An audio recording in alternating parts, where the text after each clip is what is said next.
Mu buzima bw'umukristo isengesho ni umuyoboro duhuza n'Imana. Ntirigomba gufatwa nk'umugenzo cyangwa inshingano isanzwe, ahubwo ni ikimenyetso cy'uko twiringiye Imana kandi tuyeguriye ubuzima bwacu. Mu gitondo nibwo dutangira umunsi mushya, nibwo duhitamo uwo tuwutangirizaho. Kristo uzi agaciro k'isengesho abyuka agashyira Imana mbere yo gutangira indi mirimo yose.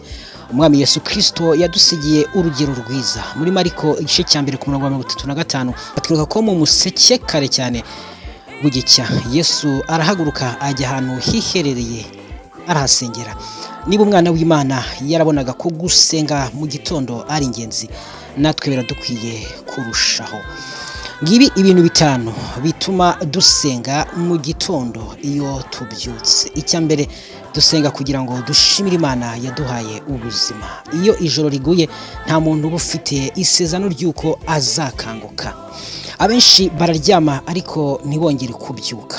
Kuba twafunguye amaso tukabona izuba rirashe tugahumeka kandi tugifite imbaraga ni impano y'Imana. Niyo mpamvu isengesho rya mbere rikwiye kuba iryo gushima Imana. Gushima ntibishingira ku bwinshi bw'ibyo dutunze, ahubwo bishingira ku kumenya ko Imana ariyo soko y'ubuzima bwacu. Umutima ushima Imana wirinda kwinubira ibibazo, ahubwo ubona impamvu zo kwishima no kwiringira Imana.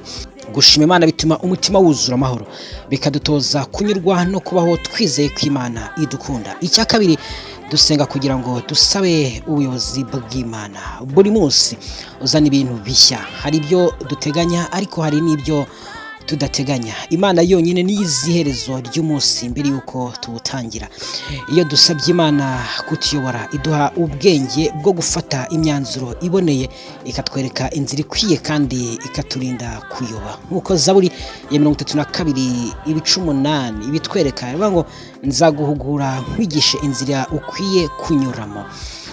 Ubuyobozi bw'Imana buturinda amakosa menshi kandi bukadufasha kugera ku migambi myiza. Cya gatatu, dusenga kugira ngo Imana iturinde.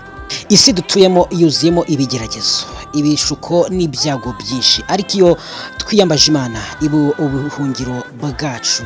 Gusenga mu gitondo ni ukwegurira Imana umunsi wose. Tuba tuyisaba kuturinda impanuka, indwara, abanzi n'ibindi byose bishobora kuduhungabanya. Nubwo tutabona ibyago byose, Imana nayo irabibona kandi ishobora kubidukingira.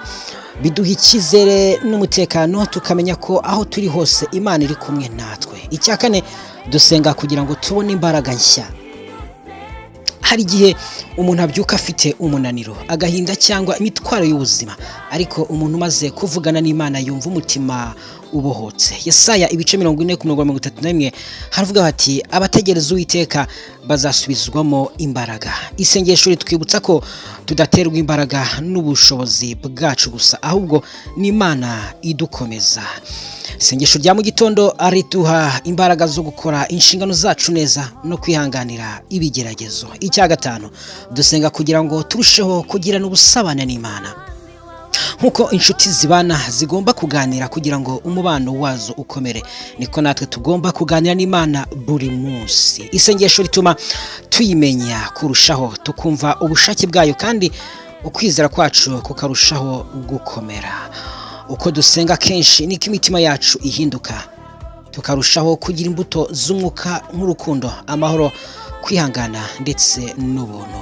Usenga rero mu gitondo bituma ubuzima bwacu bwa Gikristo bukura kandi tukarushaho kuba hafi y'Imana. Bavandimwe, ntitugatangira umunsi twihutira telefone, amakuru cyangwa indi mirimo ngo twibagirwe Uwiteka waduhaye uwo munsi. Iminota mike tumarana n'Imana mu gitondo ishobora guhindura uko umunsi wose ugenda. Dushimire Imana yaturinze ijoro, tuyisabe kutuyobora, kuturinda, kudukomeza no kudufasha gukomeza ubusabane nayo. Umunsi utangijwe n'isengesho uba wubakiye ku rufatiro rukomeye rwo kwizera.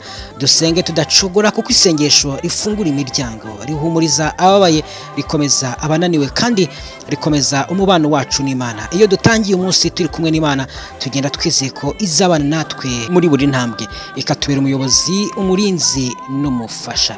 Shaka Uwiteka ucyakiri kare, umwiringire n'umutima wawe wose, nawe azatunganya inzira zawe. Imana ibaha umugisha. in Pacific Gospel. Nibagiwe kwa subscribe niba bakunze ibiganiro tubagezaho. Imana ibarinde naho mu biganiro byacu bitaha.